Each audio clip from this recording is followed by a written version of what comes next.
and I'm far from the only resident experiencing this. I experienced many debilitating symptoms from wireless devices and cell towers, including fatigue, headaches, dizziness, tingling in my hands and feet, heart palpitations, heaviness in my chest, insomnia, and pain.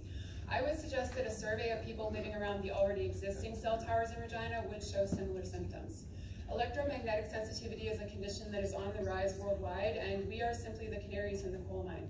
The electromagnetic radiation that harms us immediately will harm others over a longer timeline. We've known for decades now that people experience ill health when living and working around cell towers, but this knowledge is being ignored in the rush to roll out 5G, fifth generation wireless technology worldwide. There are more than 10,000 scientific studies and a mountain of anecdotal evidence showing health harm and biological effects from even low doses of non-ionizing radiation, doses lower than government and industry claim are safe. These adverse effects are seen in humans, animals, insects, and plants.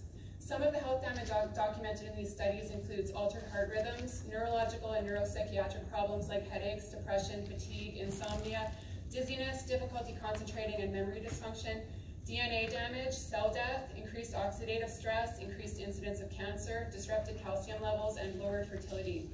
A 2004 study titled "The Influence of Being Physically Near to a Cell Phone Transmission Mast on the Incidence of Cancer" showed that people were 3 times more likely to get cancer if they lived within 400 meters of a cell tower. There are already thousands of Reginans living and working closer than 400 meters to a cell tower.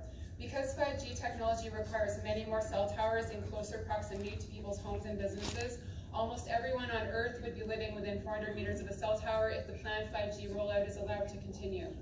In 2004, the International Association of Firefighters passed a resolution opposing the installation of cell towers on fire stations in the US and Canada. This followed increasing complaints from firefighters about adverse health effects. A 2004 brain study of California firefighters exposed to cell tower radiation over the previous 5 years showed brain abnormalities, cognitive impairment, delayed reaction time, and lack of impulse control. The health effects experienced by the firefighters in the early 2000s were occurring with 2G cell towers. 5G radiation is many times more intense than previous generations, exposing people to potentially hundreds of new pulsed frequencies in an intensity to which we have never before been exposed, up to 30 gigahertz with microwaves and up to 300 gigahertz with millimeter waves.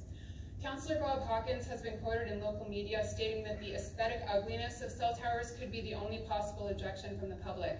This is very far from the truth. Millions of people all over the world oppose 5G and are fighting to have cell towers removed or blocked from their neighborhoods.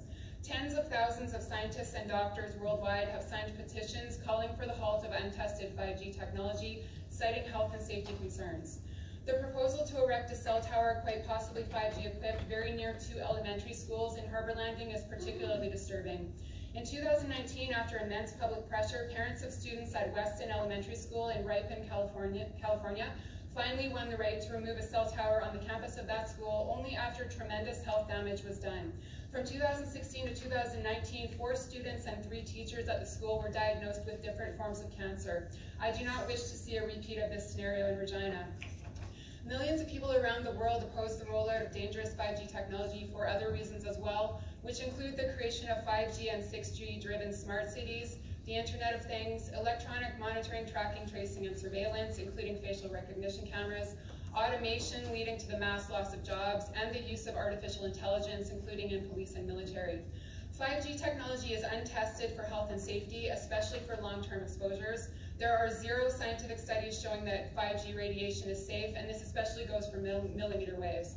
The federal government's safety standards, Safety Code 6, are terribly outdated and do not protect Canadians from non-ionizing radiation at all. Safety Code 6 was written decades ago, before wireless devices and cell towers were even used widely in society, and cover only thermal radiation, the type that will burn your skin. In light of the known dangers, the new cell towers, including 5G-equipped towers being proposed for Regina, must be stopped, and continued densification of cell towers in the city must halt. Unsafe towers that are currently installed in Regina must be moved outside areas where people live, work, and go to school. Thank you.